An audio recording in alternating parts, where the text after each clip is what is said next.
na marketing wana na bosanité Michel Koyapa na pesi mbote na notre cordon monsieur Raphaël Kibuka pesi pe mbote na Colossiens sénateur Jean-Pierre Bemba le sel moto atika ka ba journaliste basala mosala na bosolo pe bosembo merci na bande nyonso baza kolanda biso de partout na bosanité bande ko mikila poto na bosanité mon vieux Honoré Lulendo na Suède sans oublier aussi mon oncle privé personnel. Et maintenant, Pierre Azali na ville provinciale à Kinshasa na pesi ba bon séjour na yi. Et encore Madame Jolie Beauté Joa, Madame Jolie Beauté Joa, moi c'est la sénateur. Ngerengo ye pazali kolanda émission sur le podium en fin de salon. Na mobali wa yi mulonga ni na pesi bango pe bambote belé à vous aussi mon vieux. Banga business libobe. Ozali na salon ozali kolanda émission sur le podium. Merci. Ndeko za ko encourager na émission oyo. Merci aussi à mon vieux Océan Diallo na pesi mbote et trois fois boss Simone Kamba na pesi pe mbote. Merci na bande konyoso bozali. Ebele faut pas nous appeler, nous sommes bel et bien en direct.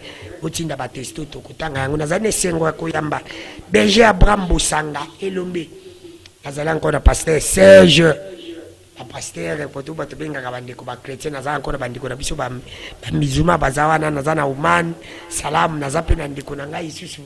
Na bosa ni peut-être zalagari oyo Hassan ou azali na poko ya lelo tokobeta na baslo si ja poko azali boni na bandako lelo tokolobela prière nini oyo nzambe atila kibiso koma ko sambi to soki kawana prière nini oyo nzambe atila kibiso e koma ko sambela yango ndi tokobeta na poko ya lelo merci nakobanda na Berger Abambo Sanga Elombe Berger Abambo te Mbote papa dano ke fula na profiter pe na pesa mbote na ba ndeko nyonso ya radio kelelo o ya ligne balandaka biso na nga pe ko sinabi no boye ba ke émission na biso kelelo o elekaka na radio 706.1 ezongi comme d'habitude chaque lundi na 16h, mercredi na 6h, samedi na 10h et puis dimanche na 16h. Toza toujours wana tozolo bela bino makamnyo so elekaka na kati ya église mbote na bande konyo so bazolanda biso de partout na pesi bombe mbote. Merci. Déjà bam, je commence avec vous. Quelle est la vraie prière que Dieu nous avait laissée et comment qu'on s'embella? Merci na motuna wana eza kitoko mingi.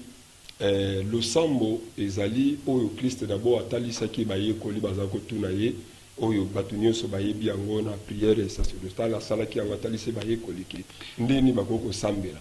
Mais na kati ya prière oyo atalisaki ya notre père pardon et bombi biloko ebele na kati eza kuna na kati na sorte nyonso tout, c'est-à-dire il y a l'adoration, la louange, l'intercession, demande nyonso eza englobé na kati ya le sambo wana. Mais lo lengi ya kosalela yango il faut batuba simba Ephésiens chapitre 6 le verset 18. Bible lobby faites à tout temps par l'esprit toutes sortes de prières. Donc prière à notre Père ezali kaka en général au Christ atalisa ki yango lo lengi ni biso photo banako ko bonde la nzambe na ba forme nyonso na notre kolwa aw. Il y a la prière d'adoration, il y a intercession, prière moko ya demande, tout eza na kati kuna ya pardon.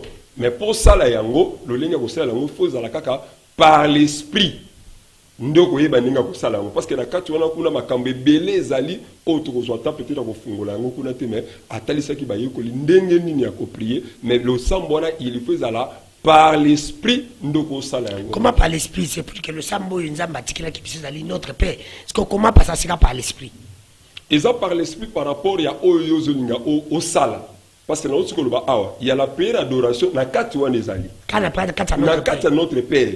Prière ya louange eza na kati wana. Prière d'intercession eza na kati wana. Prière ya demande eza na kati wana. Prière ya pardon. Na prière à notre Père nyonso to ezali. Alors ceux qui partent mutafandi tout ça ka notre Père qui est aussi ndi bato basambela akabu. Mutu musala ali na yasambeli kana pasambeli. En réalité na lobi mutu wana yebi na nous penser le côté. Basambela tata biso zali ko bato ba ko. Ayebi na ne le côté. Pourquoi? Parce que il faut mituna mutuna devant un démon au sein les prières wana. Devant malade, mon conseil les prières. Et pourquoi Jésus-Christ, selon vous, pourquoi Dieu nous avait laissé seulement ça? Azotali sabatu balinga ki baye koli d'abord batala ki ndenge nini baye koli à Jean à l'accès bango ndenge ko prier. Christ sikotan baye koli baye ko tunaye. Il fallait appeler ça bango directif moko. Lo lenge nini. Sikona kati wana ne Christ atali si bango toute forme peut sorte ya prière. Donc à côté si bango na prière ne notre ba awa y a adoration, il y a louange, intercession, il y a pardon, nyonso na kati wana. Maintenant siko pour la zolo balobi to sala yango par l'esprit. Siko par l'esprit ali par rapport ya likambo o muto alinga sana na ko ya pe na succès na ka prière adoration. Sans demander le monsieur pas dans zambe na yeka na kumisaka nkolo. Na kati prière wana na yete ko pesa ngai salela ngai non na okumisaka na tombola o yazali même bible lobi ke soki to ko tombola mwana moto to ko yeba nani o yazali na ye wana prière na ngisaka na tombola ye ko talise ke azali kola ba prophète azali kola ba roi ali kola ba prince ali kola ba dignitaire nyonso yeso ali kola na nyonso parce que c'est lui le véritable Dieu. Merci. La quelqu'un ne pas de konangai ya musulman ndeko Oman nani Ousmane soki Hassan ndikolanga Hassan Mbote ndeko. Oui, na pourquoi lelo di solo sujet na biso pourquoi lelo na lingito subila. Quelle est la vraie prière que Dieu nous avait laissée? Comment kosambela? Olandi péché Abraham. Moussa Nzamba alobi c'est notre père mais kosambela de manière ebele. Est-ce que c'est vrai ou ce n'est pas vrai? نعم الحمد لله رب العالمين والصلاة والسلام على أشرف المرسلين سيدنا محمد صلى الله عليه وسلم نسمعني كوكوميسا الله le Seigneur de tout l'univers nakosenga kimia ezale pa ya Nabi Muhammad sallallahu alaihi wasallam mena tokosala ndenge ni poto sambela pe lo sambo oyo nzambe apesaki bantoma baya kotangisa biso parce que soki toza na besoin ya kosambela il fallait tozwa comportement prophétique. Nzambe atindaki 124 000 prophètes. Sur 124 000 prophètes bango nyonso bayaki kotangisa biso unicité de Dieu nde liboso nanu boye bien Nzambe nde omonaka biso ba musulman tolobaka ashhadu Allah ilaha illallah wa ashhadu anna muhammadur rasulullah nde pilier liboso o na katikati ya Islam na Islam ndenge ezotangisa biso Islam etangisi biso pilier liboso kibomoko ya Nzambe nde otolobaka ke ashhadu Allah ilaha illallah wa ashhadu anna muhammadur rasulullah. Mais même Jésus peut alobaki na Jean chapitre 17 verset 3 Jésus alobi or la vie éternelle c'est qu'ils te connaissent toi le seul vrai Dieu et celui qui t'y a envoyé Jésus-Christ. Maintenant nde pilier liboso pe Jésus aki ko appuyer yango pilier mibale o ezozwa losambo eza kosala nini kondima na bantoma nyonso parce que Nzambe azoloba katikati ya Korani lobike alif lam mim dhalika alkitabu la raiba fihi hudan lil muttaqin. Nzambe lobike oyo makomami ekomami na Korani eza na doute te alladhina yu'minuna bil ghaib. Nzambe lobike eza livre oyo ezo mema batu bazondima Nzambe akolobaki Nzambe azali en même temps que bamoni ete ozo comprendre nde ebandela losambo wana mutu azondima ke Nzambe azali. Vous comprenez? Maintenant, après, Andi Maké jour à Souka Ezali. De Yami Bale. Yami Satou, Nzambe atangi Sibiso, Kosala Nini Karem. Nenge Nzambe Lobi na katikati ya Koran, Nzambe Lobi ke, Nini Nzambe Lobi, Bama Velahi Mashetan le Razim, Nzambe Lobi ke, Ya Hayuha Ladhina Amanu, Kutiba alaykum Siyam. Kama kutiba alladhina min qablikum la'allakum tatakum. Nzambe lobike bino bolingi ngai Nzambe bino bozala bezo bozwa kimia na ngai Nzambe bokanga karem kama kutiba alladhina min qablikum bokanga lolenge moko na ba oba précéda kibino de karem bizali façon ya kosambela. Oui, parce que ils ont contribué à l'ensemble. Merci. On se comprend. Parce que bato ba précédent qui biso Abraham akangaki, Moïse akangaki, Jésus akangaki, même Nzambe ekopesa Muhammad sallallahu alayhi wa sallam recommandation ana bokanga karem. Alors notre père qui est aussi ndi bato basambela katata biso zali olikolo. Est-ce qu'ils allaient prière te? Wana eza prière. Par exemple, eza neti ba prière koza neti ndeti biso ba musulman soki muto alinga sambela il fallait nanu batangise suratul Fat, ouverture mais e bandeli alo sambo. Vous comprendre? Et ben le sang parce que la prière o mutozo s'adresser à Nzambe o Nzambe alobaki ke bo sambela pona koluka elongi na ngai Nzambe. Na koza prière kolobaki mutoza na besoin état de besoin na ye parce que na surat nini Matthieu chapitre 9 verset 6 wana lobi wana eza lolenge moko na suratul Fat o kolobaki to yebana Nzambe to senga Nzambe. Vous comprenez tout le cas elongi nzambe. Et ça différent na bande qu'on a biso ba chrétien o ba kenda ko sambela o le ba sambela o Jésus azotalisa notre père. Bango bazuye Jésus moko comme ye moko père, ye moko fils, ye moko prophète, ye moko nzoto, ye moko bilamba amilati. Merci. Ça c'est très grave. C'est pour dire que ya mwisho e asuka na lingina silisa o asuka nzambe alobi ke nzambe alobi aliyauma akmaltu lakum dinakum. Nzambe alobi ke nakokiseli bino religion na bino eza islam. Merci. Vous comprenez? Nzambe nda alobi nakokisi. Mais Jésus-Christ azalaki musulman te. Azalaki musulman. Azalaki musulman. Mais ba pasteur nyoso baye biango o baye basali recherche o bangote. Merci. O basali recherche o basali sentiment. Merci pasteur Serge Olandi la bosolo mais ndeko nanga Hassan alobi que Jésus-Christ azalaki musulman. Jésus est mon quoi azala nzambe azala nyonso bozo sambela et tout ça. Mais moi ma question est-ce que Pierre nini oyo tokoyi ko sambela oyo nzambe atikelaki biso comment tokoyi ko sambela yango de bara biso mokolo lelo ale bomboka. Merci beaucoup pour l'invitation. Merci pour participer à ce sujet. Bon, débat est singulier. D'abord, à Koluka Koyeba, et là, on y a besoin de prière. Prière, c'est aller, on c'est du soleil à Moutoulan Zambé. Mais Zambé, habité au Ndekonanga, où tu collectes Satan, et à Kolobana Kiarabe, grâce à Congolais. Et c'est Zambé, on a aza charnel ou nzambe aza spirituel. Même totambolo na kati ya ba écriture tokomona ke nzambe aza esprit. Jean 4 verset 24, Dieu est esprit. Et même ce qu'on sur le plan physique, il y a personne à quoi démontrer que non nzambe azalaka na place moko quelque part. Ce qu'on muto na za esprit. Ce qu'on ndenge nino koko solo na ye na biloko tunde ka oti koloba wana. Aipo bato ba yebe existence ya nzambe il faut batanga livre na bango ya Coran. Oh, Dieu existait avant même Corée dans le 7e siècle. Dieu existait avant Coran. Mais Dieu existait avant l'univers. De Batubaïba Kinzam étant au Corée et au Salem. Vous comprenez? Dans un monde à quel degré à raisonnement un peu moins terre à terre là, ce n'est pas. Donc Dieu Nzam basé esprit.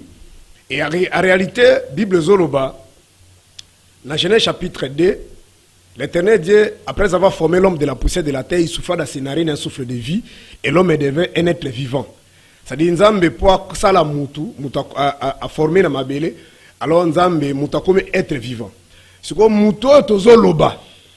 O bazoloba na kati ya Bible ndeko danu, bazoloba na matière grisité, c'est-à-dire, ngana yonde tofandi boite. Moutou na solwaka na Nzambe. Et matière grisité. Moutou na esprit, c'est pourquoi Job, bazoloba na Job chapitre 32, verset 8, mais en réalité, dans l'homme, c'est l'esprit. Le souffle du Tout-Puissant qui donne l'intelligence. Il y a un de apôtre Paul a la moins différence dans 1 Corinthiens chapitre 2 à partir du verset 6, il parle de l'homme animal et l'homme spirituel. Alors quand il parle de l'homme spirituel, il dit que toute personne qui a l'intelligence de Dieu, c'est ça un homme spirituel. En réalité, Moutou ezali nde mayele. Moutou ezali matière grisité. C'est pourquoi par exemple nous vandi wana babengi ota mususu bena ozana bandeko na province babino dans nous totindeli okoli ataba. La reste pour fêter l'anniversaire nous en essayons mingi. Nous appelons des connotations musu bazata musu na commune moko na Kinshasa babenga bino cousin na yo abeli liboma mais le pango to vanda keza ko futela to mito tinde pa na okuna po batela e na kaniso ko sepela na koli ataba makasi koleka kuto koli ya muto libomba liko tinda parce que azangi mayele ça dit mutu soka azangi mayele azali mutu te de muto tozoloba o nzamba zoba na kati ya Torah azoloba ndena esprit muto nzamba ki ko lukande esprit. Alors, Moutona tanga solo la karoswana nzambe, le rôle nzamba zé esprit ba solo ane peka de la manière spirituelle. Bon, tam susu bande ko mais il est trop philosophique puis j'ai pas des choses de l'esprit pas nzamba zé esprit, mais na ndenge nzoto boé, contrairement ba sala kawana na ba biloko na bango islam wana kopakula kosukula ba maya rubi ya réside zone nzoto pona kolongola masum. Lisumu ekolongwa na maya réside zote. Ekolo na kengala za na sujet. Nazo ya na sujet pona kotalisa yo. Tango bazolo bo relancer bango te mais na la minute na pesa ki bino 5 minutes, je pesa 5 minutes. Bali na on la montre. Allons-y. Mais non, ngani mtu na pesa ki minutes, ngala nzota la montre. Yo ngotala c'est la nasila no kata kata. Pasta o ezali émission débat. Je pesa ka sinde comme ça. Je peux te relancer na zo relancer que notre kalina. Relancer nga kasi. Mais na pesa yo 5 minutes, c'est un sauf que na plat philosophique, tu on compte na sujet cause plus de minutes. Faut dans la problématique des émissions débat. C'est une émission de la précise et concise. Monsieur Dano, avec beaucoup de respect que je vous dois, quand on dit voilà pragmatique, tu veux que je dise quoi? Laisse-moi le temps, tu m'as épelé, laisse-moi le temps de parler. Oui, on n'engage pas un débat avec vous. Monsieur Dano, il y a des gens qui nous suivent. On a engagé des ballons, mais la thématique, il y a maintenant, tu veux que je dise quoi? Si tu veux pas que je parle, c'est que je veux parler. Je dis quoi? Non, parce que s'il vous plaît, émission à débattre, déjà, c'est pourquoi je t'ai dit que donner la parole à l'autre, parce que tu ne veux pas que je parle. Je vais parler, terminer, tu vas empêcher, tu vas engager le débat. C'est-à-dire, moi,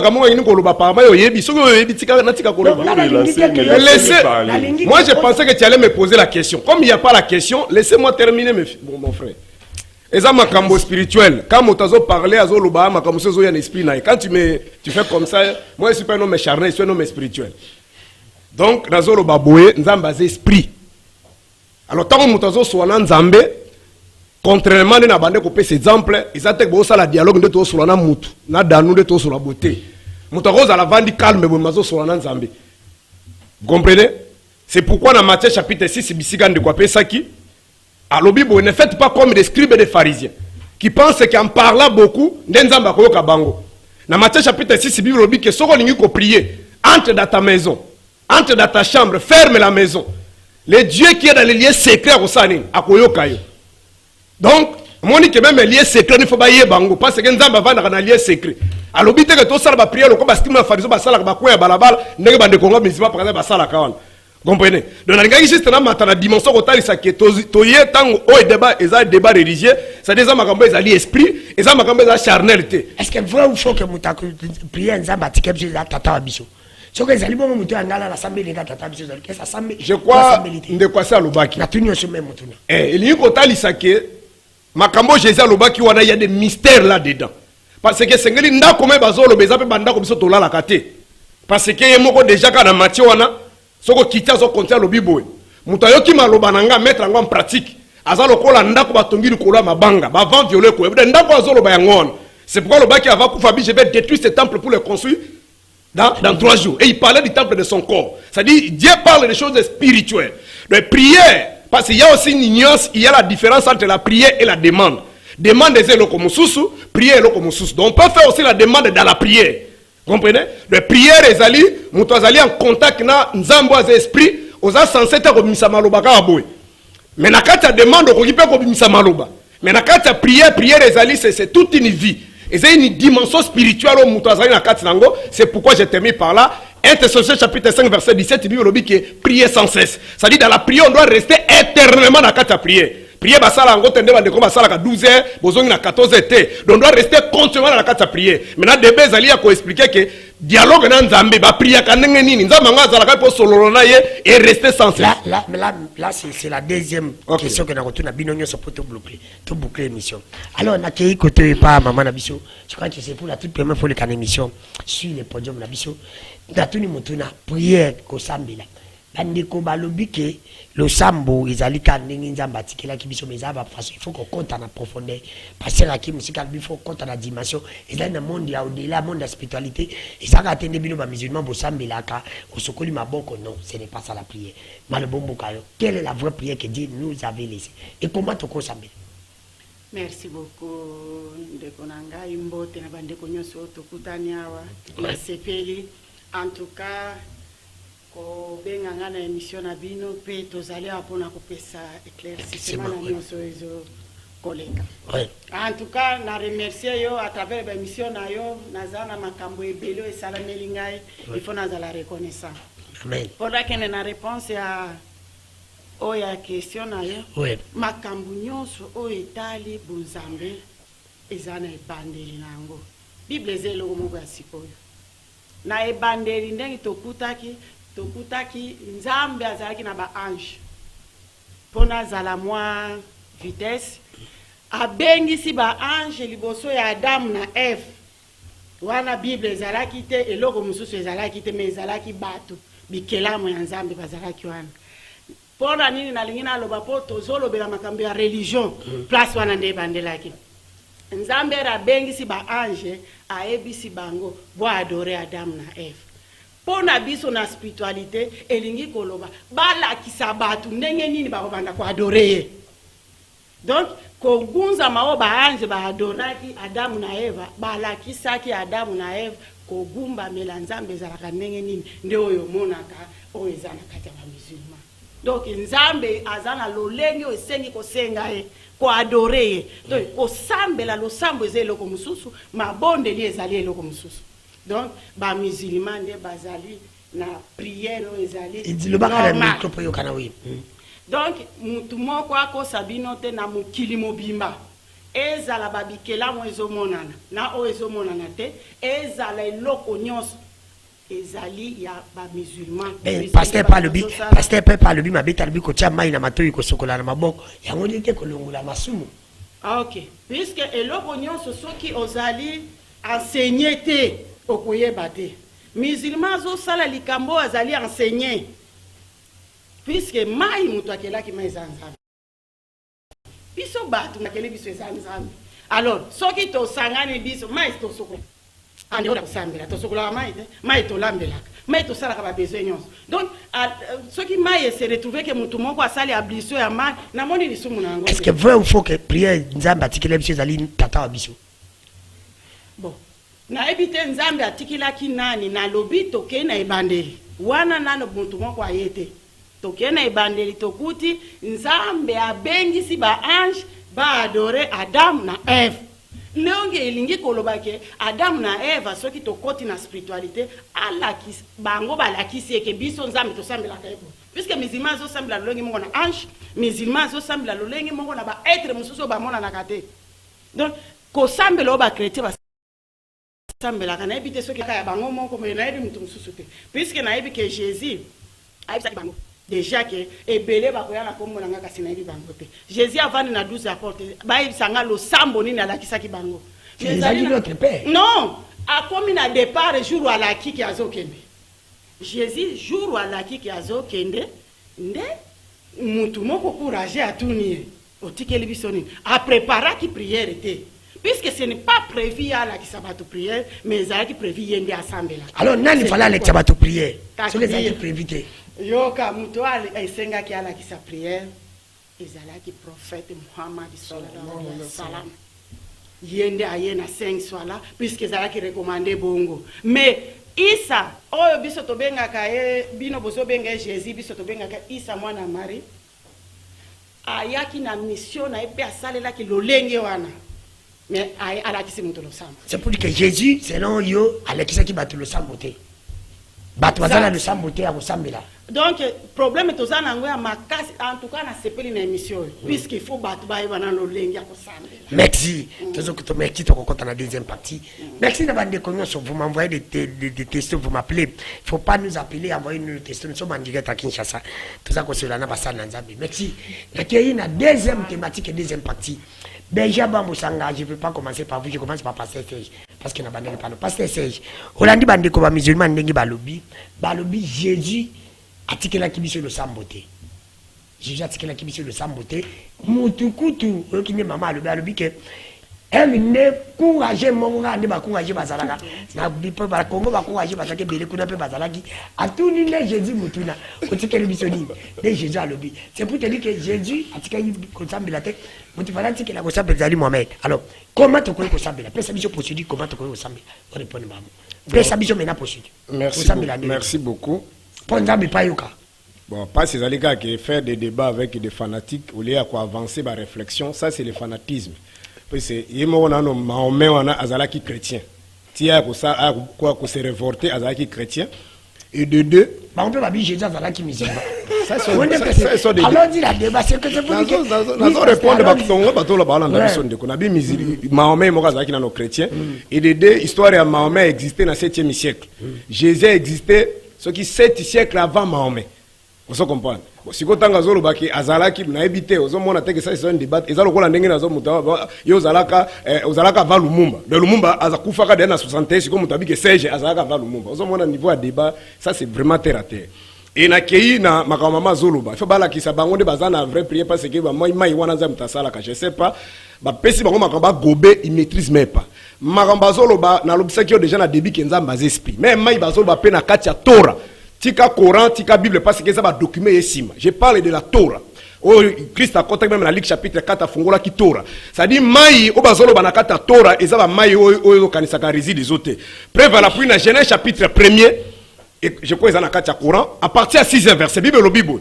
Dieu sépara les eaux d'en haut et les eaux d'en bas. Nzamba kaboli mai à likolona mai assez. Soki mai soko baba mai za ba fleuve na ba océan bon mai likolo za rap po mai mbulo to o betaka mbula e buta na likolo kuna mai za lakate e buta kaka awa na sende mataka na baniage après zongi na mabele femme samaritaine na Jésus na Jean chapitre 4 je crois partir à verset 10 azo ebisa ebo omoni mai ozo toka wana soki opesinga na koka posa menga na za na mai soko yebaka onga ko senga nga mai wana na nga na pesa yo et mai wana soko mele ko couler kino na fait du monde.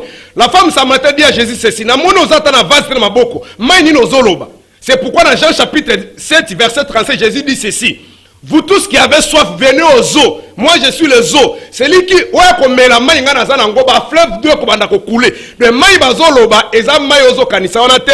Ozoloba eza mai réside des eaux e utaka na ba terrasse eza mai biso a salité ba tiaka ba pakisi po tozo ba microbe te. Mais mai bazoloba na Bible, o bazoba na Genèse, bazoba na Apocalypse, eza ba mai ozo kanisa wana te. C'est pourquoi ozo mona ki bo utiliser kango et même ka changement mon côté. Alors nazongi na mutuna na yo. Na mutuna na yo Tosambela elingi koloba d'abord les plateaux, la télévision c'est le temps et ça likambo ko enseigner d'abord mutu omoni ndenge soko tangi nani pardon Matthieu chapitre 6 wana partir verset 5 azoro baboué notre père qui est au ciel faut pas la qui sont dans le ciel ngo ezalaka parce que na ciel physiquement boelo ko moko ciel ezalaka te soki po mati kuna na ba physique ciel ezalaka te faut pas la chose ko ciel ngo ezalaka wapi nzamba ngo ezalaka wapi que ton nom soit sanctifié que ton règne vienne volonté de ça les mozo salemana na likolo salemana mabele mais avant on a tout atie cadre il faut kota na ndako da pona Jésus ayebaki ke mutu nyosa kozala ndako kolala mutu ta kozaka na chambre abikanga chambre na yo kota na kati de pour vous dire que cette dimension spirituelle. C'est pourquoi dans le livre, il y a 1 Thessaloniciens chapitre 5 verset 17, il dit que prier sans cesse. Déjà Abraham a déjà ça le baki a débit. Alors bien que makamba prière les âmes makamba ça les makandenge va bien on Ephésiens chapitre 6 verset 18, il faut faire des prières en esprit. On se comprend. Mais autre ça la mingi lokola surtout biso bande ko nga ba chrétien ba musulman ba kenda ko sala ba kanga ba boutique na bona ba 12h wana na ko benga ngo ba demande. Mais ma demande on est belé simba kate pour nini parce que Jacques Azoro Baboué vous demandez vous ne recevez pas parce que vous demandez mal. Alors, vous demandez pour accomplir vos désirs. C'est ça comment demander pour recevoir. Alors si vous voulez avoir la réponse d'une demande et c'est que les demandes de nous anakati à prier. Parce que le problème est que... Comment est-ce que vous en avez prié passer l'élection? Mais nous avec beaucoup d'humilité et de respect, nous avons enseigné, biloko ya bana ba pesa ba mbwa boete. Mais va passer boete ya kabisa mo pété. Mais le problème est que yo lingaka ba biso na télévision ba bengi yaka pela l'église o yaka te. Yaka oyoka. Yaka oyoka peut permettre au ça la ka ba débat na bango. Awa to yaka ka to pesa ba flash. To pesa ba lumière, ba luminer pour ba to ba éclairer. Le rôle a que tu allais avec beaucoup de respect na vie qui n'a pas santé, tu as un séminaire et que vous allez le 4 avril, on va parler sur la dîme de l'Éternel. Dîme des années. Bon, on va si j'ai bisote et que vous allez le 4 septembre. Donc, il faut monter ben l'on dit baso benga prier. Prier les autres n'enga tokenda kana, o bandoki nanga ba kufa, bokilo nanga kufa, o banguna veni ba kufa, on est allé à la congolaise. On peut pas misima ba sala kawana. Eza nango ba rituel, eza nango ba rite ba formalité. Ni aoti ko sale ko bata sukoli na mai wana eko si s'appelle kobote aoti ko yi bata sukoli na mai ya résidus mai résidus lo ko la masumu te mais mai lo ko la masumu we sukola ka mutu o Jésus a bengi venez aux eaux on se comprend dans le bin Jean chapitre 17 pardon Jean chapitre 7 à partir verset 37 ne mai wana bazolo bande ngo bande ko proposer femme samaritaine. Donc bon, na termine non. Merci Telemawana. Merci maman na banda zongeli pana yo. Ndekomoka lobina tuna lobi Adam na Eva bazalaki na posonini. Yo zakoloba Adam na Eva bazalaki na posonini. Alors, on répond qui n'est passé c'est pasteur à lobi répondre tuna comment ko sambela to kotoza na 3 minutes. Pesa biso comment mutasambela po azo réponse na sambola. OK. Ndekwana tuni comment ko sambela. Na lobi pe Adam na Eva bazalaki na posonini. OK. Adam na Eve ezalaki ensemble ya ba couleur nyonso ya mabele eza na mboko oyo to na mokili mobimba nde oyo baboti bato nyonso bazali donc bazalaki na race nyonso ya Eve nde Adam na Eve bazalaki nango alors kosambela ezali tokende na sijida ezali kozwa elongi na yo na songi ya zolo okitisa yango na se nzambe asengi tosala volonté na ye bato nyonso tozali obligé tosala volonté ya nzambe tobeta masolo gauche droite te tosala volonté ya nzambe ekozala ya motuya nde ozomona lelo mboka na biso eza na baproblème ekilikili mpo na nini mpo tozosanga losambo liboso ya makambo nyonso ezosenga toyekola nani kosala volonté ya nzambe biso toyebi kosambela te oui tozoyeba kosambela te puisque nzambe alobi na elanga na ye ye nde aponaka basali bamiyelaka boye te neti nulle part nayebi mosali moko kombo na ya pasteur te wana mosali ya nani to basali ya nzambe nyonso bazoyebana neti pasteur mpo na ngai nayebakaki azala mosali ya nzambe te me lelo nakokamwa pasteur azolobake ayebi te bamai baexplication non donc na makambo ya nzambe makambo ya kolekela moto ezalaka te nzambe soki azopesa moto vision akopesa makambo nyonso mpo ecomplike na provision nyonso ekocomplike te donc makambo ya kosambela bakretien nyonso en général oyo balandaka jésus baza na losambo te et puis mutu nyonso azoyeba kosambela te moma yango oyo ngai nakoinvite bato nyonso baya tolakisa bango kolakisa bango na 1 minute koma kosambela nalobi kosambela ezali kozwa elongi na yo oyo na songi azolo kogumbama ndenge baange basalaki na adamu na eve nde losambo ya solo yango wana mais jésus a modèle jésus asalaki bongo jésus amataki na ngombo monaki atikaki bayekoli na pesi ye abandaki kosambela jésus mais ezalaki prévu te alakisa bato est-ce que kosambela faut sambela ka place moko eza calme nde jésus amataki na ngomba bende tomona bato misata na zandu ya wenze bakosambela omoni eloko nyonso soki oza enseigné te lokola jésus aenseignaka motu te makambo ya losambo yango moni bato bazotepatepa boye mbutu ezali donc bozala na kimia moma ezali jésus peut wana ngana jésus pas sengaki bato libala te ye pa balaki te mekoma bato batie libala ekomi kokana babali ye or ke nzambe balobi azali esprit toyebi te ezaki l'esprit ozomona soki ekomi esprit ya mibali seke biso basi toloba nini donc na minute oyo bandeko na biso bachrétien bozala posé boya kola tozali na nzela moko na mikolo maintenant une question pour na longue pana soki mutatie zolo na munoko na si wana ndasambeli sans le belo OK puisque nzambe alobi boy yo monite nzambe abengisaki ba ange wana bible ezati wana histoire ya Jésus na noyete bango ba chrétien bazosimba likambo nyonso na katikati likambo babandaka na katikati te foto banda ebandeli puisque nzambe asalaki mokilo banda kala biso soki toza kante mito evite mais biso toyebi ke biso tobandeli na Adamu na Eve nde abengisaki ba ange alobi ay donc ezali kolakisa po bango bazalaki bikelamo ya sika bakoyeba ndenge nini ke yeba adoraka ye yango moni biso ba mizima nyonso tozaka na sijida donc toke ruku na se bongo nde volonté ya nzambe oyo mususu tokosenga kozora ekopesa mela biso merci Beja bwa mbosanga elombe ulandi mama ndenga alobi boyibi ndi bosambela te kosambela fuko cha zolo na munoko na se yango wana Jésus Christ asambela ki pe bongo malobombo ka opesa biso solution comment kosambela okinde passer merci papa Danoke Fola na vana kota na question na yo ki biloko moko esalinga pasi na motema d'abord pasteur pas na ye ko vanda ko na comprendre que parmi ba verset satanique au Salman na komaki na yoki yango na munoko mama na papa premièrement ndeko za ko yebisa biso alobi ke Jésus azalaki musulman merci na papa Serge soki Kadija azalaka na bomo itilelo banga ba ke no tuna ye mama wana mukolo azaka mosi ya Mahomet anga yebisa bango nani azalaki parce que d'abord tant que continuer na monothéisme le judaïsme Mahomet ayeko se convertir na sima d'après histoire aux allez ceux qui Kadija maman na mukola balaka Mahomet azaka na bomoy question oyo ndeko ninga kokoloba ngote na yo ki sous verset satanique monsieur et pas ya maman aso bisa biso ke note ba ange ba nguma mela Adana Eve oyo sotisa niveau nini donc na kenega clair koloba ke sorcellerie ndenge nini oyo maman eskisenga parce que koloba ke ba ange ba ye ko nguma mela Adana Eve ça c'est l'abomination. Ça c'est l'abomination. Na évité na Coran azu les versets sataniques. Azu en wapi donc parmi ba versets au Salman na komaki ba verset na bango na kati que Jésus azalaka musulman ba ange balaka nguma mela Adana Eve. Azolo ba maman lo bili kambuya Jésus alakisa ki mutu mo ko tuna Yesu so. Mais Jean chapitre 6. Yesu a fait Jean chapitre 6. Yo ebidati ya Bible. Mais on s'en comme on dit que c'est le bateau. Ici, on parle de Matthieu chapitre 6, pardon. Donc, c'est-à-dire, na ebandelinde yeso la kisabango. Tant que la prière, il y a Jean 17, et ça, vers fin. Mais ma kambo, oh, bazo, tout na enenga go prier. Et ça, avant, maman, le bio, mutumo boye, ayako tout na ye. Donc, cela montre que, oh, biloko nyonso, et ça, le Coran. Écriture, il y a le Coran.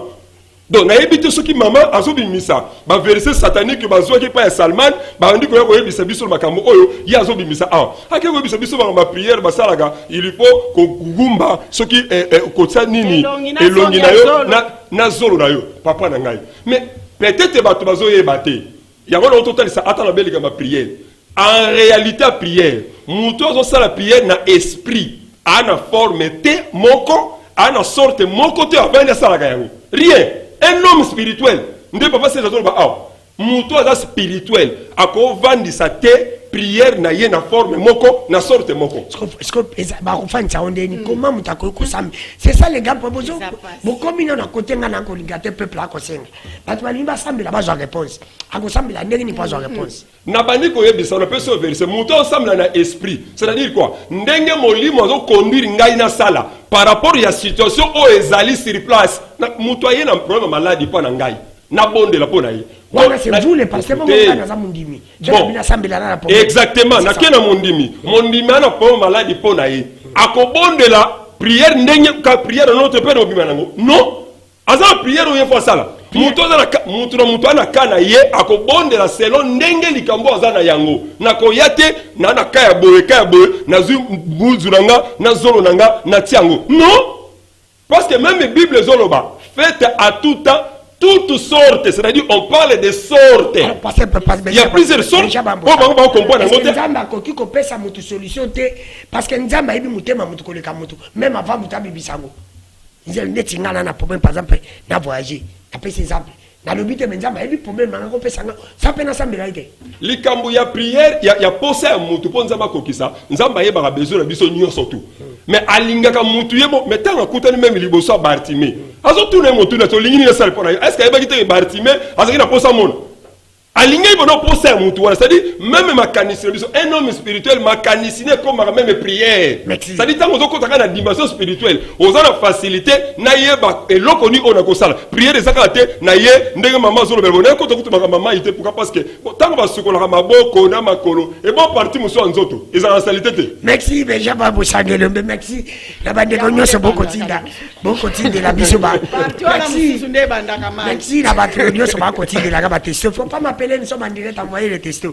N'a qu'aucun des téléphones, merci, c'est comme ça, avec un décodano qui fout là. Nous avons un token de la bossole, peu bossimbo, mais répondez au Guinée, déjà, pas mal. Nous avons la gamme, beaucoup, bon côté, monsieur. Nana Lingina, Yeba, Mota, Rossam, de la Mélanie, pour avoir réponse, si je n'ai pas de Rozonga. Non, maintenant, Ngai, la Lingina, la Mom Kousse, pour n'attendre Sabango. Maman, tu as 3 minutes.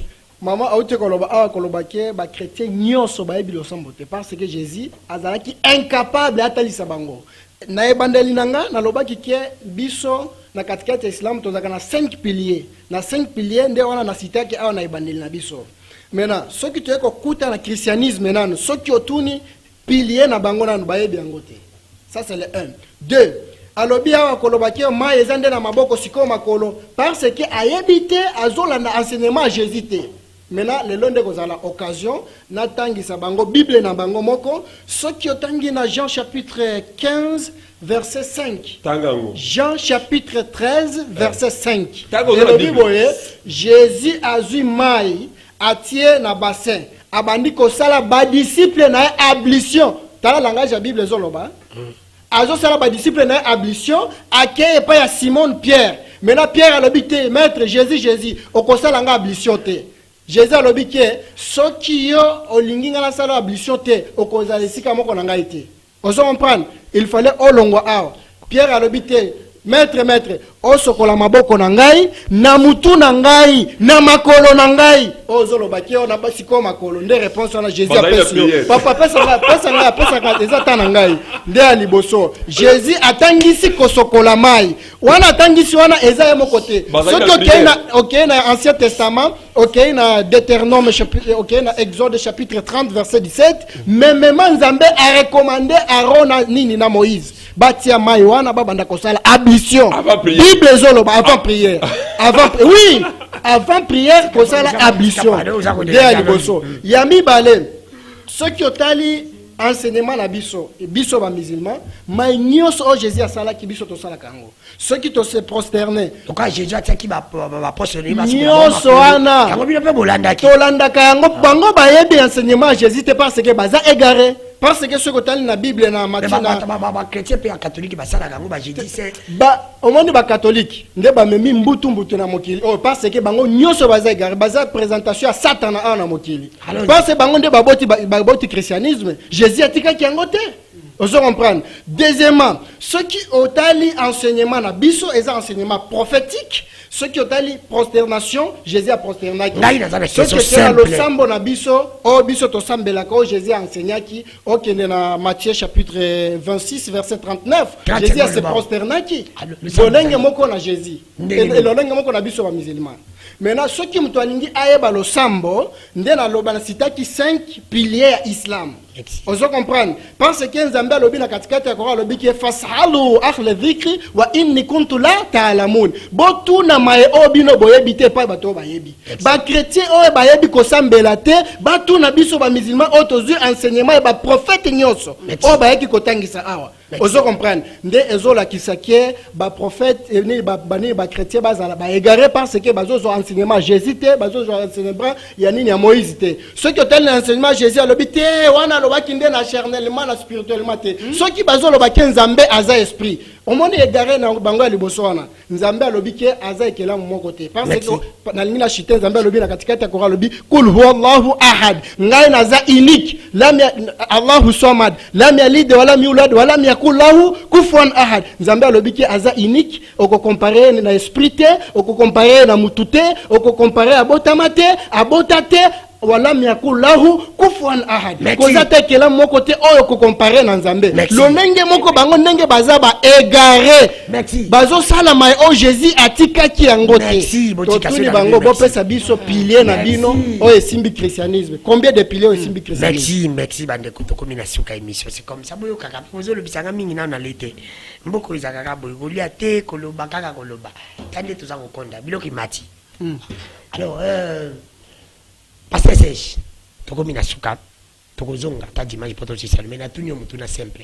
Okope s'appelle numéro nao bala moko. Olobi pe ni nao parce que vous allez comprendre, na tokozo pe mission mutusi ko ya avant date wana. Mais na ina tuna, Pasteur Serge, position nino mutako ko sambila. Position nino mutako ko sambila, o mutafandi po sambila.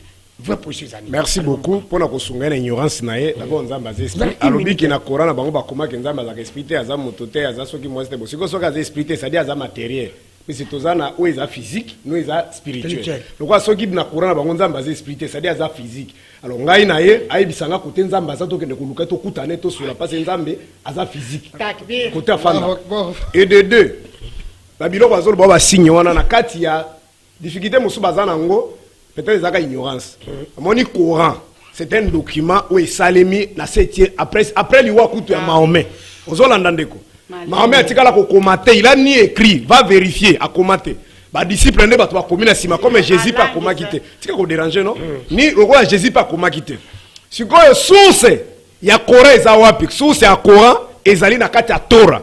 Ozo comprendre? Même source ya Bible ndo sala na bito ça ba débat moko terre à terre. Bible ezali juste ensemble de livres, ça ba maison d'édition. Comme on a par exemple Louis Sego a commis na 1900 ce qui est 2 ce qui est 6. Louis Sego ça dit Sego ça ba maison d'édition. Mais si nous parlons de Torah, ça dit loi, oh Jésus a contacté na synagogue ba fungoli rouleau. Yango ne Moïse atikaki, yango ne ba prophète batikaki. Et existant avant Mahomet. C'est pourquoi Coran ezali sous ses inspirations, yango moni makambo to ezana kati ya Bible, okuta ngo ezana kati ya Coran. Vous comprenez? Donc dans l'obé sous boy. Écriture à Pessi dans Jean chapitre 13 wana. Bandela siko na verset 3. Omoni ke bino bozo sala makambo sous na verset 3 ba lobi boy. Jésus ava sukola bango makolo. On se comprend. Alongola kila no bilamba. Même bino bolongola bilamba te. Jésus alongoli bilamba na nyonso. Mais ceux qui bo respecter bo sala ka ngote. Oliba kozo mama bozo lo bate. Tango zolo bake, il faut tia zolo na mutu. C'est-à-dire raisonnement baté ya kabino nzamba zana mabele. Oh, on remonte dans la carte de la Bible. Par exemple, Élisée. po bikisa na man atindaki na mai asimbaki ete Merci. po bikisa mwana wana asalaki nini amataki likolo na ye donc il y a pas uniforme ya kopesa mutu ke po prier na suki wana ba circonstance non papa mulimu ndio otinda. OK Merci. bango moni bandeko kosala soki bazokota na mosquée batiki mapapa libanda numéro bashege téléphone, bazweli bango stratégie pour koyiba mapapa bakoma kokota na mapapa ti na kati ya mosquée Merci. on so kokota lipapa na mosquée comme Numéro téléphone to comme ça. numéro de téléphone ezali 089 67 39 886 089 67 39 886. Merci. Mais maman, au lieu qu'il est passé à l'oubli, façon à s'embêter. Ça qui est s'embêter par rapport à circonstances. Mais mutuna na yo, bande ko batuni kan de ko na bituna sur maman. Le ko la lo baki maoma zalaki na dam na iba bazalaki ba nini mélanger. Net maoma zalaki tache net bilamba ba soda. De ko kane mutatu mutuna. Abina tuna obongo. Alors, on répond est-ce que pesanga pe position nini mutaku ko s'embêter. Ok, position ya kosambela ezali moko na sina lobi biso nyonso ifo tonguzama epuis na korépondre na ndeko na nga wana ke ye azo néglige kaka coran kasi rabashika kaka wana o bango balobaka ezalaka na langi nini puisque soki coran te sinde nalobi mulimu nyonso elobaka langi yo moto ayebi Saint Esprit ekitaka na langi mususu te lingaka ekitaka na mutu oyo na langi yo mutu wana alobaka de Saint Esprit ekita sikoyo ya rabashika tatabarabara ezalaka langi nini puisque kora soki tolobi tokotraduire yango langi nyonso soki tozoloba eza na traduction na yango mais bango ti lelo problème eza nini nyonso bino bozotungisama na yango boyebaka ka bozaka na losambo te problème ezaka moko pe nde bitumba toza nango nzambe asunga bino boyeba nzambe asolo il faut togumbamela donc à part wana prière mususu ezate pe bokomona mboko ekosha yo muto osamba nzambe barabe ngana landa bozala na confiance ke bokokoma na nzambe za garabe te. Merci. Numéro de téléphone en communication. Numéro de téléphone ba numéro na nga ya telefone ezali mutu nyonso aza na posa ye ba numéro na nga ya telefone po ya koyekola kosambela ezali 081 255 17 82 Bandela. 081 255 17 82. Merci. Pasteur Benjamin Maïbou Sangelo, qui est maman de Alobina Bosolo, peut bosser Babi, Oyebi Kosambela. Et alors que Bolukande Koyeba Kosambela. Ceux qui Boyebi Kosambela, Moko Kobonga, à cause de peine à raison, tous les chrétiens belé, mais Congo à Kobongate. Ceux qui ont l'anda qui ne bandeli, n'a pas Éphésiens chapitre 6, verset 18, Bible le Bible. Faites à tout temps toutes sortes de prières. C'est-à-dire, barotika la koyeba dimension, c'est pas tant baro mais la sorte.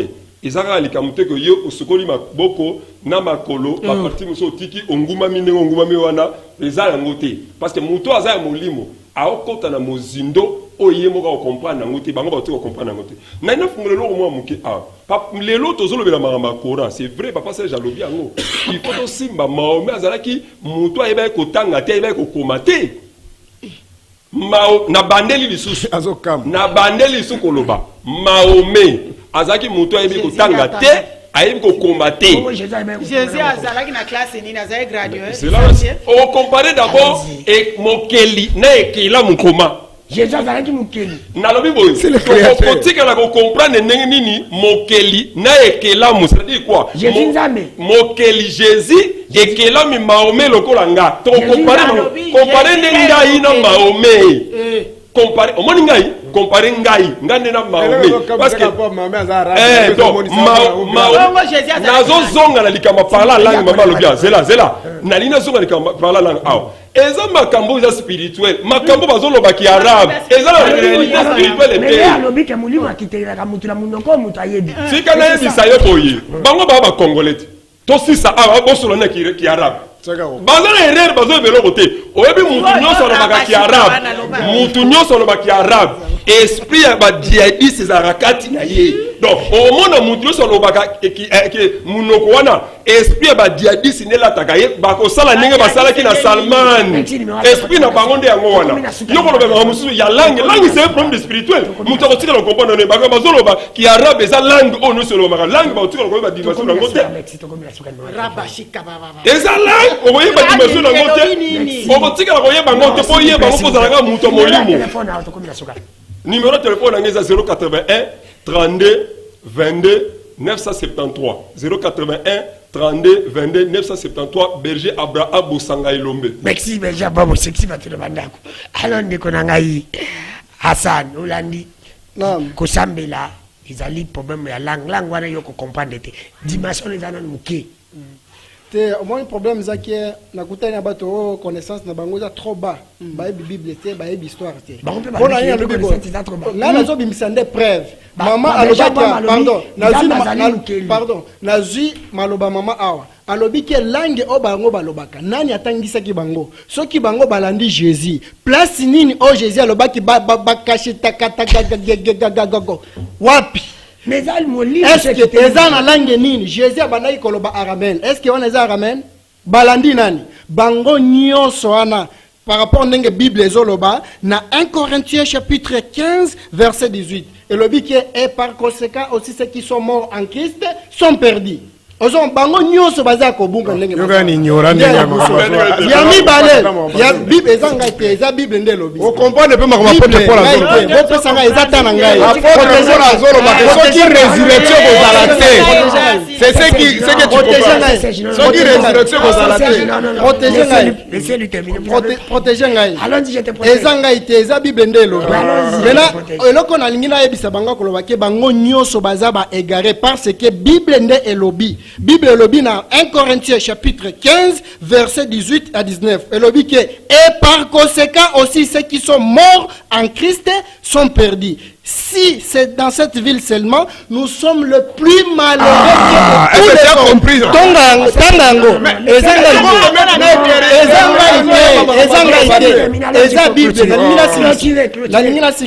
Maintenant, nde alobaki ke po muto ayeba losambo nde biso toza na 5 piliers. Troisième pilier eza sala wana. Ozo comprendre na troisième pilier nde bakotangisa mutu ayeba kosambela parce que bango ndenge baza wana baza te na pilier mon côté parce que bazo zo enseignement j'invité pochoni mutu fasambela. OK position liboso ce qui mutu na Jésus azoloba ce qui otangi na Matthieu chapitre 26 verset 38 jusqu'à 39 Jésus a un bon ami à se prosterner lolenge moko na Moïse na Deutéronome na Exode chapitre 3 verset 3 jusqu'à 7 il y a 7 Moïse a prosternaki même Adam nini Abraham na Genèse chapitre 15 verset 1 jusqu'à 5 Abraham même à se prosterner lolenge moko na ba musulman parce que biso ba musulman to sala ka comportement prophétique ba chrétien nyonso ba sala ka comportement satanique bango nyonso bazo kende tout droit en enfer 085 68 97 991